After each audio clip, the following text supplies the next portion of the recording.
Mike's Daily Podcast. Welcome to Mike's Daily Podcast, the Café Anyway, somewhere in Podcastro Valentino. Mike's Daily Podcast. The last place on earth, it's Mike Matthews, and you might be saying, I don't understand what he's playing at. He's saying he's at a restaurant, is that true? I don't know how to look it up because you know, and you knew that this is just an audio podcast, not a visual one. Mike's Daily Podcast. Because you got to use your brain. Even on YouTube, it's just the audio. But you got to use your brain to say, Mike's he's in a Daily cafe. Podcast. Café Anyway. Yeah! And he's going to talk to Benita and the Disgruntled Fiddle Player and the Brewmaster, all stopping by. Benita, the rodeo queen. And we'll also get to the segment, Let's Go Back with Matthews. Fascinating this. I like how British people say that. Fascinating this.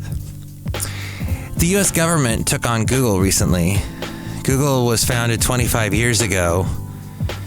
It was a small fish in a big pond of possible ways to search the web. We were talking about Alta Vista and Yahoo, and then the guys there at Google discovered a way to make it so that when you do a search, it scans all the web pages, it looks for keywords, it looks for how many times that web page is looked at, it looks at other metrics that the other search engines were not doing at the time. Fast forward to today, and Google controls 90% of the search engine market, even despite the fact that Bing, that's the Microsoft one, Bing got a bump a couple months back when they introduced the ChatGPT, the generative AI stuff on the Bing. Now I think people are just getting confused with that. It is kind of difficult to parse out, hey, I just want to do a simple search that I'm used to. Oh, wait, this AI thing wants to answer my question. What? And here's today's podcast picture. The podcast picture. Oh, the one yesterday was me and Roscoe, my next door neighbor's dog. And I actually walked Roscoe today, had a wonderful walk. I have not walked a dog since the late great Basil the Boxer. And we actually walked a trail that Basil and I used to walk. And it was very bizarre because all of a sudden I felt like he was there again. And I think that's probably why people, when they lose a dog, they rush out and get a new one right away. I was not going to do that because Basil meant so much to me and I felt I needed some time to grieve. But then he shows up on my podcast again. And he's like, hey, Mike, I'm still here. Can't get rid of me that easy. So I'm walking Roscoe, who is a Dachshund Pit Bull Labrador mix. And we walked the same trail that Basil and I used to walk all the time in Podcastro Valley. And it was so wonderful. It was so like, oh my gosh, this is... I'm thinking all the things that, you know, oh, that's that tree over there. That's that, look out for the poison oak that's always right over there. There's poison oak everywhere. I haven't been on that trail in 5 years. Since Basil passed. Well, before Basil passed, about a year and a half, he couldn't walk those trails anymore because he lost use of his back legs. So I had to walk him basically with a harness where I was carrying the back legs and he would walk with his front legs. And this trail was too difficult to do it like that. So to walk that trail again with a dog, I was remembering all the times I had walked that. And now it's full of poison oak. Did not realize because I have not walked that trail in a while. Poison oak is everywhere. You gotta be so careful in the Bay Area. MTV News. You hear it first. It spreads and it's a nightmare. And it's horrible and it's itchy. It keeps you up. Ugh. So that's just all what I got from the podcast picture that I posted last time with the FF episode called Mollify, in honor of Mollify Shannon. No. First of all, I just want to thank everyone for joining us here on this show. This is great. Mollify Ringwald? No, Mollify. The word Mollify. Because we were talking about pets and dogs and that it was a political dog day. I think today it is, but I don't know what day you're listening to this. It could be any day. Political dogs. Yes, dogs and politics. Dogs have... Baloney. found themselves in politics in many, many ways over the years. And we discussed that on the last podcast. So go to that one called Mollify, FF episode 2678. But this is FF episode 2679, 2679. I know I'm a bit scattered at the moment, but we're going to get this back on track. Might rip someone a new one. The U.S. et al. Versus Google is the U.S. government's biggest monopoly trial since 1998. And speaking of Microsoft, that's back when Bill Gates' Microsoft empire was taken to court over anti-competitive behavior. It was the late 90s. It was full of interesting types of music. You had a little bit of grunge. Oh my gosh! The bottom of the chart. Pretty good songs that never made it on the radio because people didn't think they were worth it. But you know what? They come back up and people start playing them, and it's like, where'd that come from? And No Doubt doing their ska reggae type thing. It was an interesting time in music. Squirrel Nut Zippers doing that weird swing, whatever that was. That's a great album, by the way. In the afterlife, you will be having some serious strife. So, 1998 was the last time this all happened.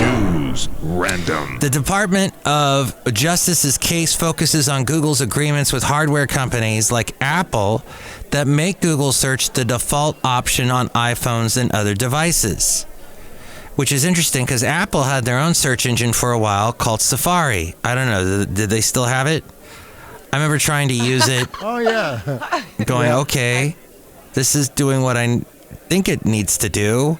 I don't remember really comparing them that much, but maybe that's not a browser anymore, or is it just a browser, not a search engine? Ultimately, it requires a lot of effort for someone to opt out of that default option, though, on iPhones. Maybe you prefer another search engine. Matthew's News. Still, Google claims that its agreement with other tech companies are not anti-competitive because, this is what they say, even though it may take a few clicks, a user is not blocked from selecting another default search engine. The trial is a costly distraction. It may possibly dent Google's long-term growth trajectory. That was according to Rob Black. I produce his podcast. He does the Rob Black Show. And he talks about money and stuff. And he's also on the... As we go outside a Café Anyway, where we bring you Mike's Daily Podcast somewhere in Podcastro Valley, the last place on earth. He also is on local TV station Kron, does a little financial report in the 9 o'clock hour.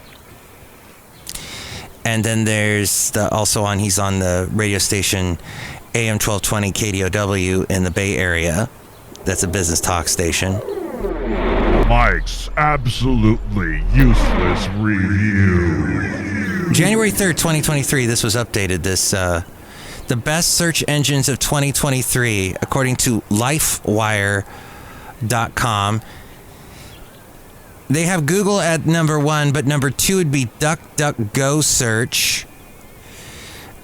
DuckDuckGo.com looks like Google, however, many subtleties make this search engine different. It offers some sleek features like zero-click information, wherein all your answers appear on the first results page.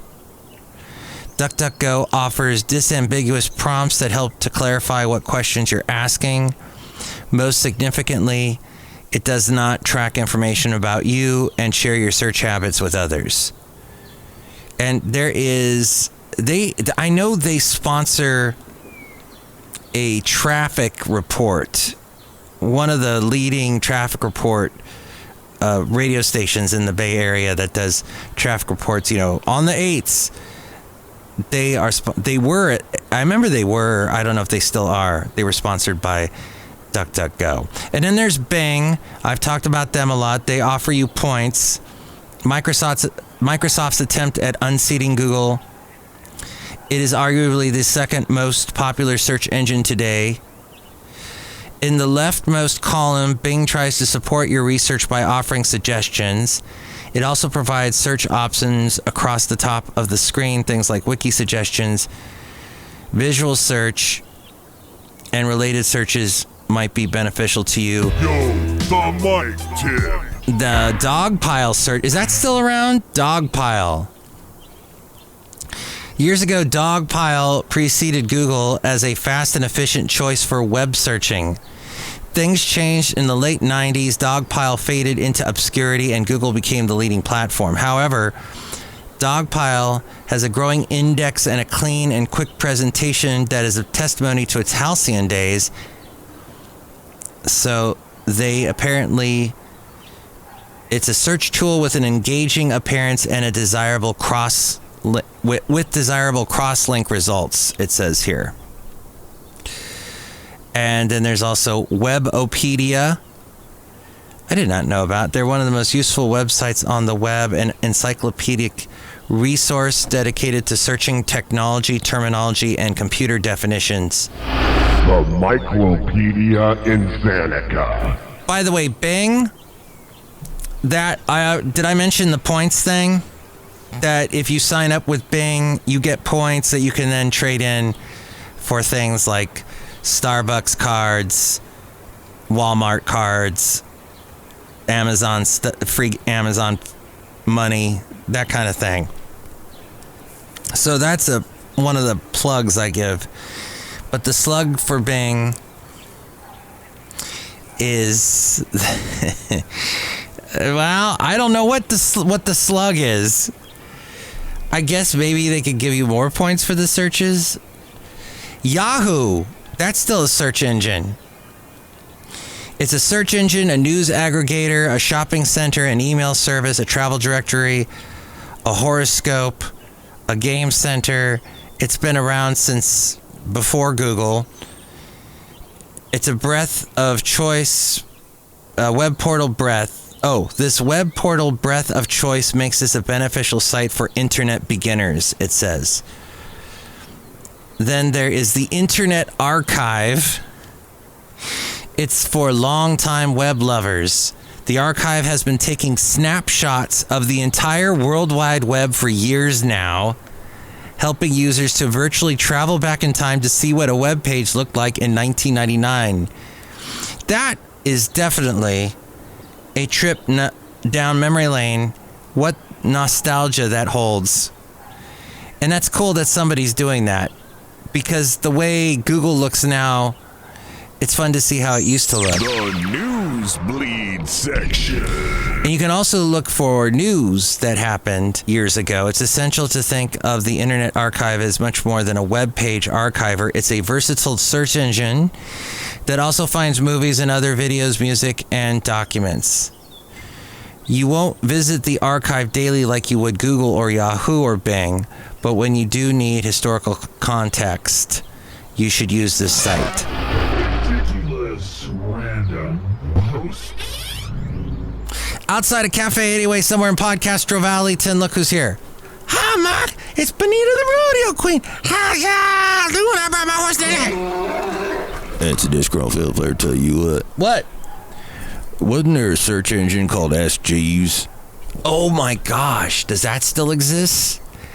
Yeah, they had a building. They rented space or something in a building in downtown Oakland. And it became known as Ask for a while. What's the cliche of the week? What's the cliche of the week? What's the cliche of the week?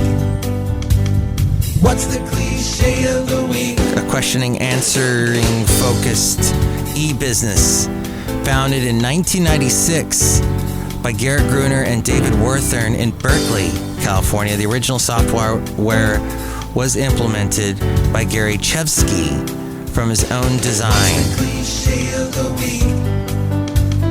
What's the cliche of the week? What's the cliche of the week? What's the cliche of the week? Is it still around? I guess we could see it. I guess there is an ask.com. Yeah, it's still around. So, 10 best documentaries of 2022, the 20 best podcasts of 2022 so far. Wait, what? Am I on there? I better be. No. Let's see. Body Stuff with Dr. Jen Gunter. Sounds like a cult. Normal Gossip. Do you listen to any of these? Sisters Who Kill, a true crime podcast. Gosh, those are getting just so... Any podcast that gets any listeners, it has to be about crime.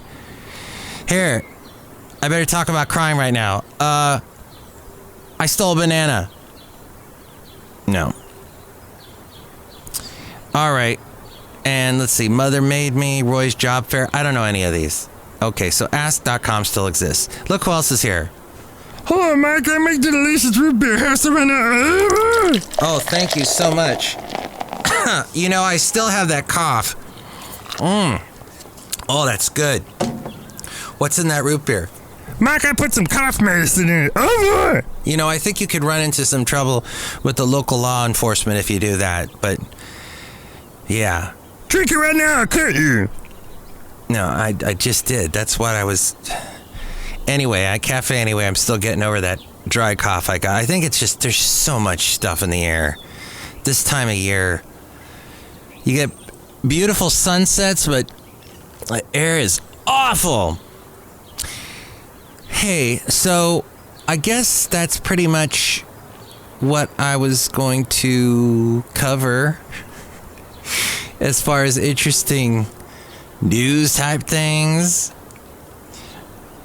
The real cost of owning a dog. Speaking of dogs, like the one I was walking earlier, Roscoe.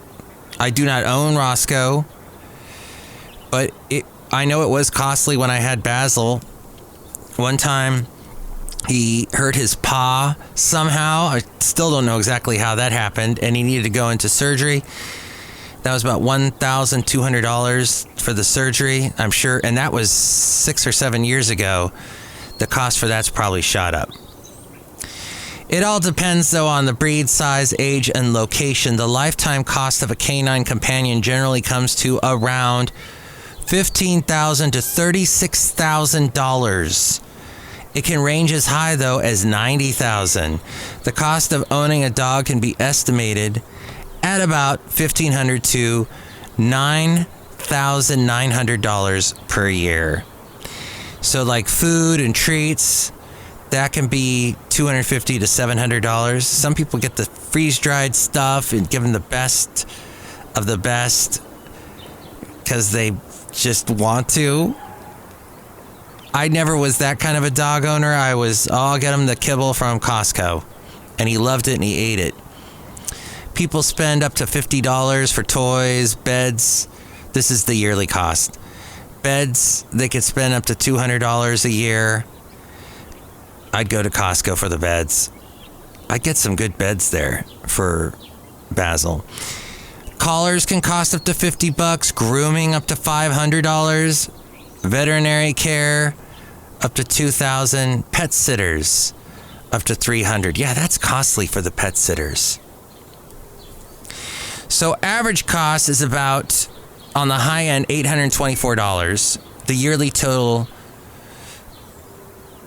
like I said, about $9,900. Beagles are considered one of the healthiest breeds to own. The first dog to receive pet insurance was none other than Lassie. 49% on Gen Z pet parents say they would stay with an employer that offered a pet insurance benefit. And Costco now does have a pretty good pet insurance program, and that is according to Rob Black.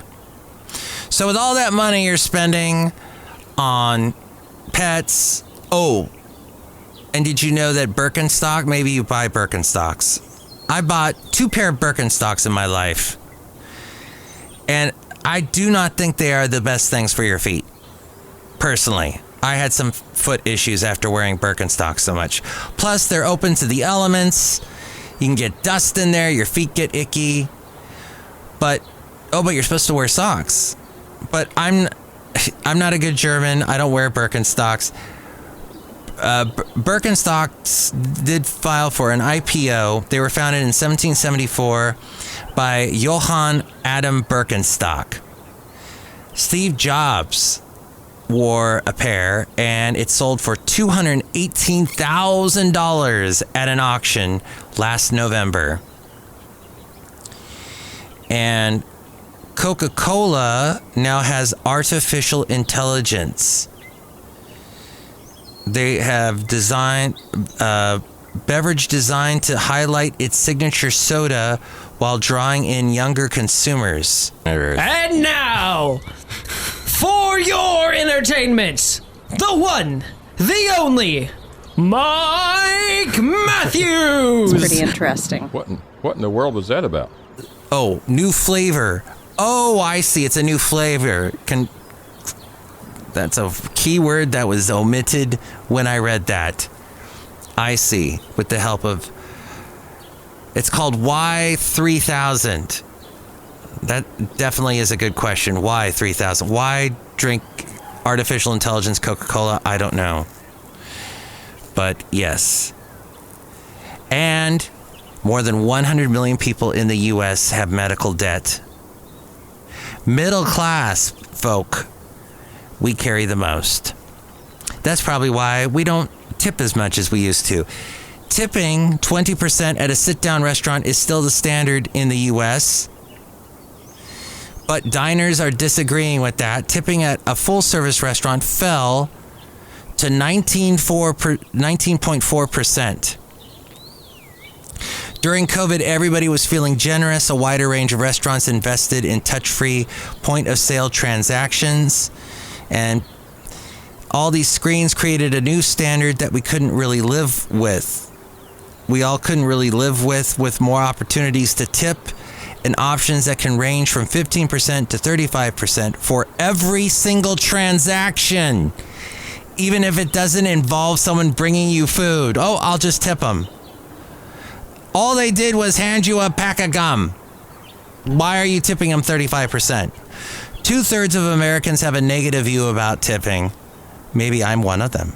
Higher prices due to persistent inflation have also left more consumers feeling cash-strapped. Oh, that's absolutely true. Every single restaurant has raised prices to a crazy amount. We should go back to that internet archive and look at prices for just regular things at your local restaurant just a few years ago. Is it like $3 or $4 cheaper back then? Maybe even $5. Everything's over $10 now. So tipping, on top of that, it's a hard sell.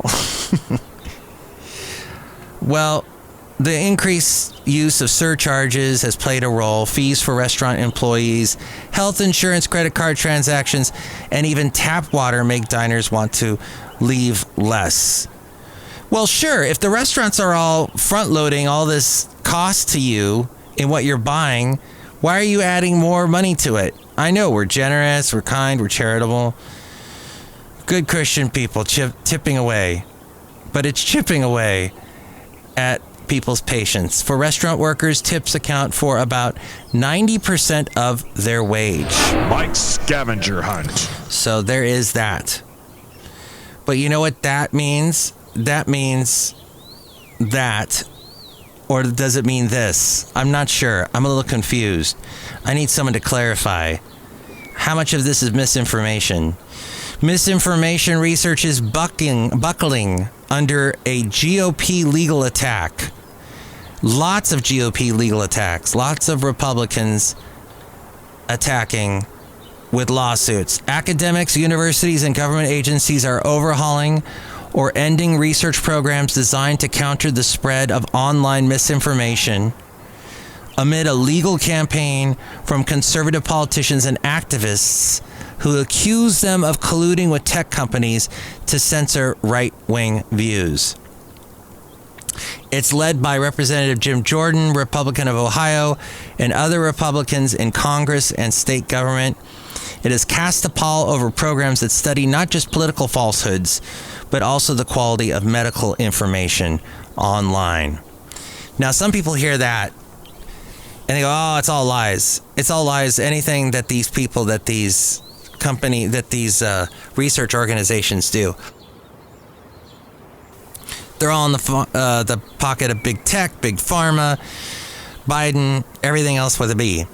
Facing litigation, Stanford University officials are discussing how they can continue tracking election-related misinformation through the EIP, which is the Election Integrity Partnership. It's a prominent consortium that flags social media conspiracies about voting in 2020 and 2022. The coalition of disinformation researchers may shrink and also may stop communicating with X and Facebook about their findings. The National Institute of Health froze a $150 million program intended to advance the communication of medical information, citing regulatory and legal threats. Physicians told the Washington Post that they had planned to use the grants to fund projects on non-controversial topics such as nutritional guidelines and not just politically charged issues such as vaccinations that have been the focus of conservative allegations. So it's just, I know a lot of Republican right-leaning people, they hear this and they're just, yeah, it's all lies. They need to all be brought down. But what fills the play? What fills the space? Is anybody, we're just going to assume everybody is telling the truth? Is that, well, but if anybody tries to poke holes in anything, they're suspect. I don't know. It's just, it's a crazy world. We have all this information at our fingertips, i.e., the discussion earlier, search engines, so many search engines, but then we don't believe anything that the information that we get. What a weird, mixed up world this is when you can't believe anything. Up is down, down is up. The upside down world of Stranger Things, or Lewis Carroll world through the looking glass and all that. We need to do more research, but how can we do it if there's no info there that we can really use? It's very confusing. California Governor Gavin Newsom vetoed a bill yesterday evening that would have required judges to consider whether parents have affirmed the gender identity of their child amid custody disputes. Newsom argued that other politicians could use it as a strategy to diminish civil rights of vulnerable populations. The bill introduced by State Assemblywoman Lori Wilson, a Democrat, would allow courts to consider each parent's affirmation of the child's gender identity when making decisions about custody and visitation. Wilson said the legislation, which was called the Transgender, Gender Diverse, and Intersex Youth Empowerment Act, or the TGI Youth Empowerment Act, would require courts to recognize that the consideration of gender identity is in the best interest of the child. In case a parent were to oppose a legal name change process. And that is, while Newsom said he shares the commitment of advancing transgender rights in California, he won't support the bill because of its efforts to change legal standards for another branch of government. So I think there might even be some Republicans that applaud Newsom for doing that, even though the majority of them hate Newsom. So that's an interesting thing, isn't it? Or not? You know what is interesting? It's time now for Let's Go Back with Matthews. Let's go back with Matthews. Back once upon a time, year and year ago, yours truly was on a couple different radio stations in the Ventura County area, one of them being KHA. I was there for 11 years, a country station. And we do some fun things. I broadcast live. I talk to people live on the air. Sometimes that would not go too well. And this was one of those experiences. It was at the Ventura County Fair 2003. And I'm at a location. Somebody is back at the station. They're running a board, one of those big things with all the little sliders, the knobs and whatnot that control the volumes on different channels. And you see those when you go to a concert, you see the big board there. Or when you see somebody recording an album, there's always that board.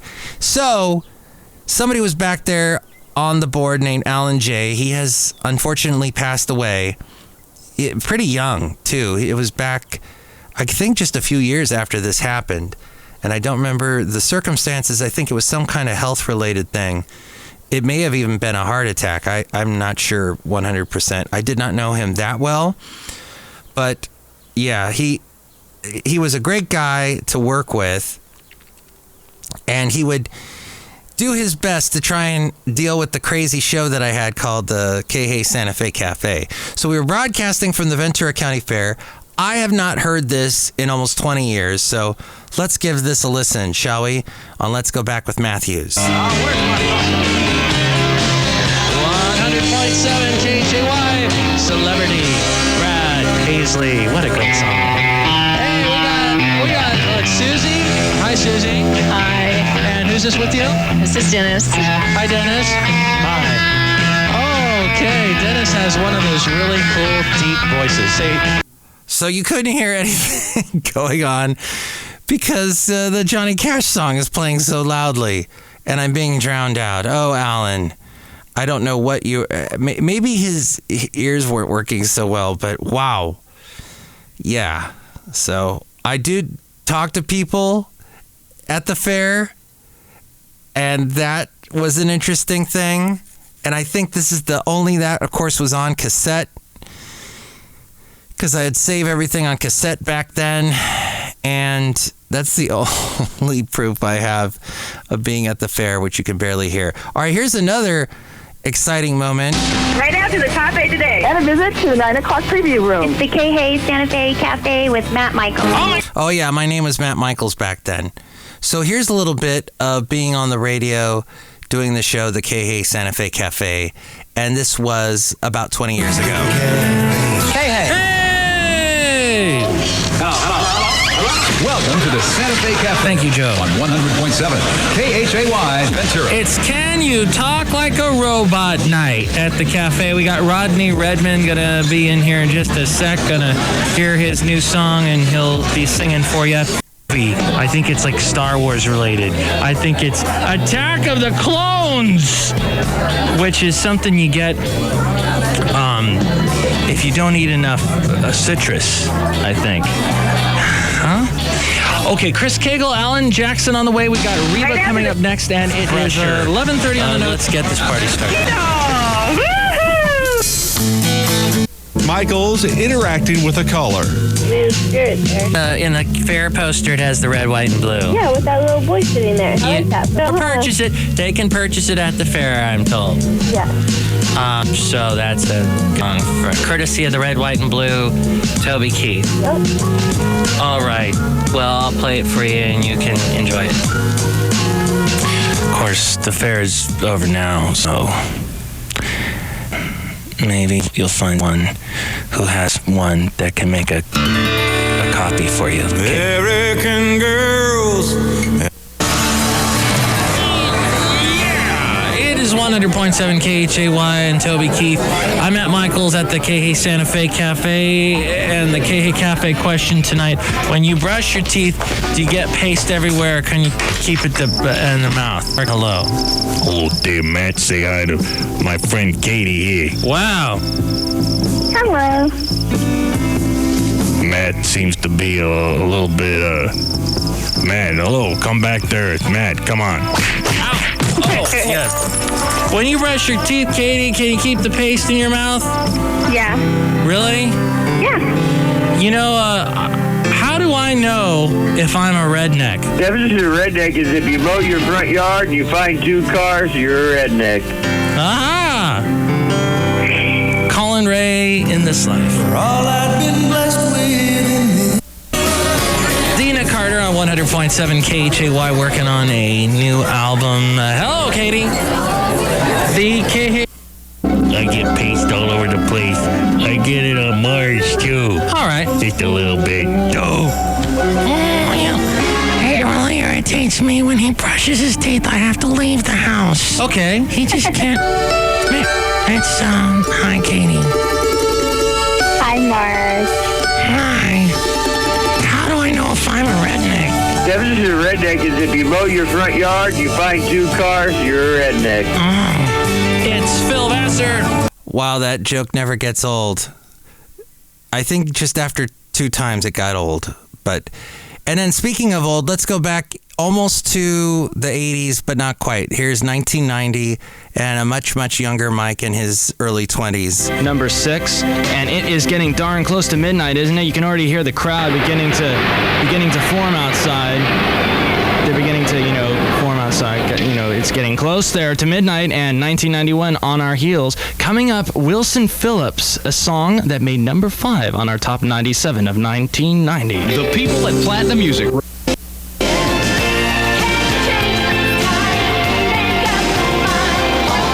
Most Music 197. Ooh, it's almost 1991. We've only got about 5 minutes left till midnight, and we are counting down the top 97 of 1990 right here on Y97. Coming in at number 4, the highest charting song by Janet Jackson. This is Escapade on Y97. Number 4.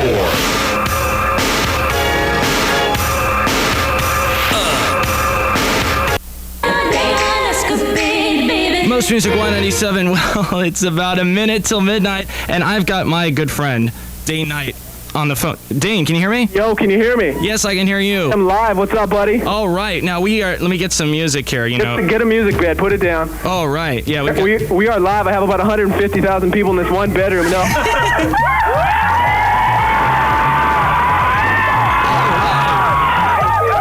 We've definitely broke the sound barrier there. Okay, so now countdown there.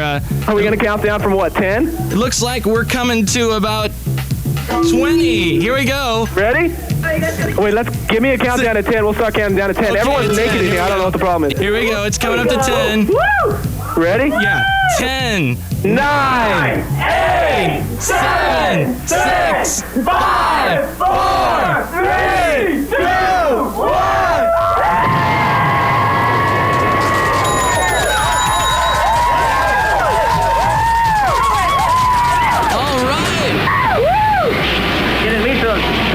Yo,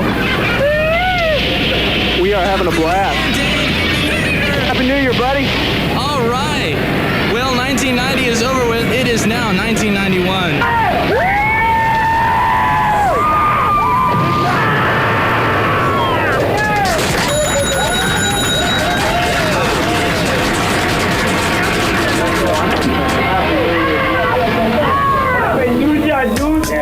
And Dane, can you still hear me? Yeah. Okay, well, enough of that. We gotta go on with the countdown. Mike, you know what I have to say, Mike? What do you have to say? I haven't said this yet. If people are drinking out there, make sure you do not drink and drive. That's a good idea, Dane. Definitely. Party safe. That's definitely a good thing. All right, well, Dane, this is number 3. This is Jane Child, Don't Want to Fall in Love. Love this song. All right. We're doing the top 97 of 1990, and now we're in 1991. Happy 91 to you. Yes, you too, man. All right. You're having a good time. I had a great New Year's Eve. Party safe. What happened? 6.7. I don't want to fall in love. I know. You want to know what number 1 is. Let's see. What was number 2?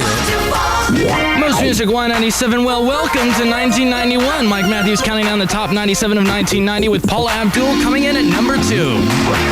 See cat on the rap, so like it. Here's a Opposites Attract. little story. Oh, yeah. I like it. I remember that. Most Music 197, Paula Abdul, Opposites Attract, number 2 for 1990. That must mean, doesn't it, that we're at the number 1 song. What could it be? I've been wondering too all this time, and I don't get to know until I just press this button right here. And I press this button right here. Vision of Love by Mariah Carey, number 1. If you didn't understand her, she said, that's Vision of Love by Mariah Carey, the number 1 song for 1990 on Y97. Number 1. Wow, the song that launched her career.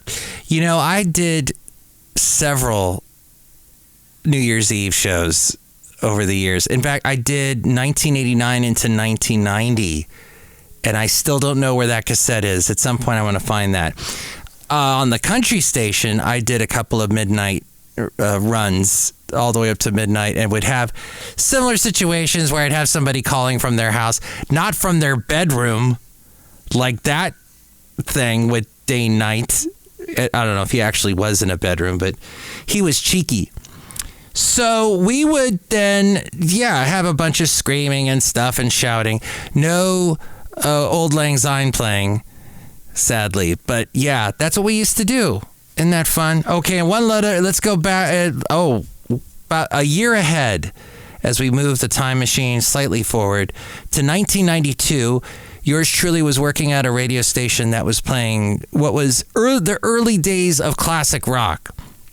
We were like, hey, there were some great songs in the 60s and 70s. Why don't we start playing those along with the 80s music and maybe some 90s too? It was a station called The Bus, 96.7. Here's a little bit of that. We've got Robert Palmer and Rod Stewart right after these. Happy holiday.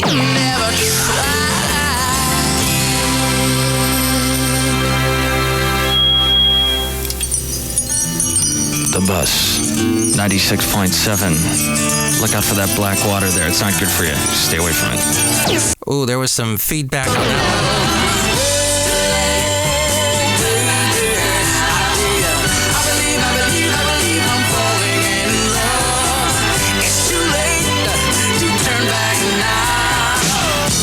I'm not a DJ, but I play one on radio. The Bus, 96.7, Mike Matthews here. Monday through Friday at noon. What do we do?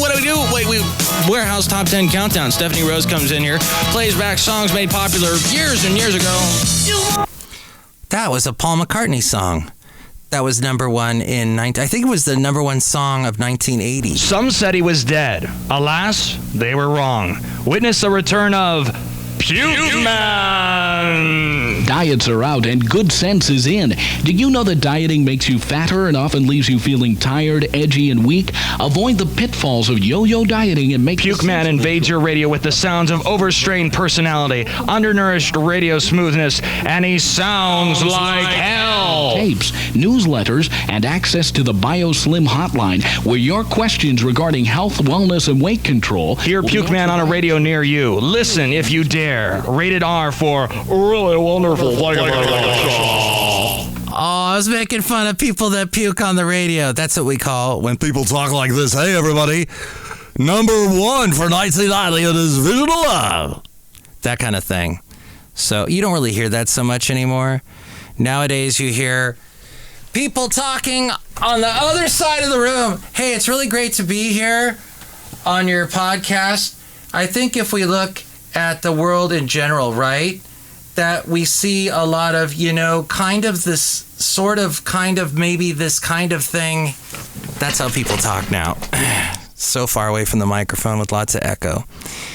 Wow, you got a bonus today. What do you think about any of that stuff we covered on Let's Go Back with Matthews? You can call me at 510-228-4640. Will you shut ups? Liberty Nation Freedom Foam for All. And with more ways to reach me, it's April.